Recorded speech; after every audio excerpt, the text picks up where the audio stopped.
Your Storm Shield forecast, only on Fox 47 News. Well, it wasn't a bad way to start our weekend weather-wise. I mean, could have been better because the sun is always nice to see, but it wasn't too bad. It always could have been worse in April, Nicole. We could have snow or something of that nature this time around, but we don't, which is good. We've actually ended up trending the past 16 days. 15 of those we've been below average, including today, and we've spent 12 straight below average. We're hoping to turn that around in the 7-day forecast, which will be coming up shortly here. But right now over MSU, 47 degrees, the current temperature isn't too bad, all things considered out there. It is a dry night, although you wouldn't think it. It's satellite and radar out here, especially in some places where you see all the green here, where you would think we have some light rain falling. Well, in some cases it is, but it's running into some dry air near the surface. It's actually falling as virga, which means that it's rain that evaporates before it gets to the ground. The only places seeing rain this evening, areas where you see the yellow or darker shaded green here on the sat and radar. All of this lighter stuff, really not a whole lot of activity going on out there tonight. And the visibility really shows that nicely. As you can see, areas that have about 10-mile visibility, not really seeing as much fall, possibly not as much falling towards Coldwater anymore. Last time we showed this, they had about 7-mile visibility. So it just goes to show you where everything is really taking place at. Now the high temperatures today across the area, about 55 in Lansing, 54 for Mason and Charlotte, but Jackson didn't make it to 50 today.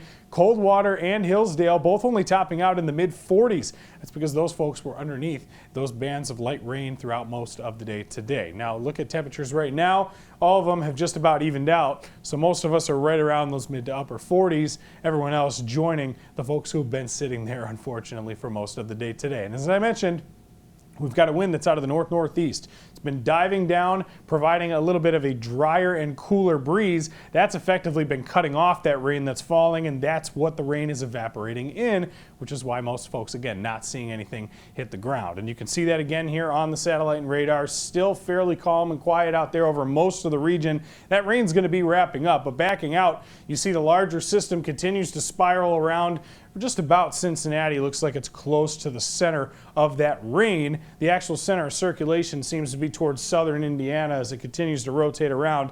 But as it does so, all the rest of these showers around our area, especially in southern viewing area, is going to die out as we go throughout the overnight. So light that activity that FutureTrack having a hard time picking any of it up. You see going through the hour by hour here, by the time we hit Sunday morning, a lot of folks still underneath a good amount of cloud cover, but that quickly starts to fade away as we head into the afternoon. Looks like we open up to have mostly sunny skies by around 3-4 o'clock. Heading into the evening, it looks like skies could completely clear out tomorrow, and that carries into the overnight period as well on Sunday. Now look at the forecast for tonight. I've got 38 for the overnight low. It'll be a mostly cloudy night. Those showers that are still lingering around, again, most folks not seeing those right now, but they will be wrapping up for those of you who are seeing them.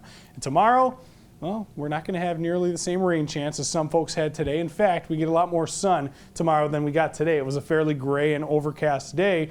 Temperature is going to be fairly similar, getting back into those upper 50s. I think, again, we'd do better if we didn't have that north-northeast wind diving down, and it will bite tomorrow. Even though we're at 58 degrees for the high, that wind will be around 15 to 25 miles per hour, so it definitely will be a little breezy out there at times. So just want to be mindful of that if you go out for one of your social distancing walks out there. Now the 7-day forecast here, don't be too worried if we don't hit 60 tomorrow. We will get there, looks like on Monday and Tuesday as well, the better chance to do that. But then we have a little bit of midweek rain starts to move into the region. The best chance for that is Wednesday, Tuesday night into Wednesday. A few of those showers could linger around into Thursday.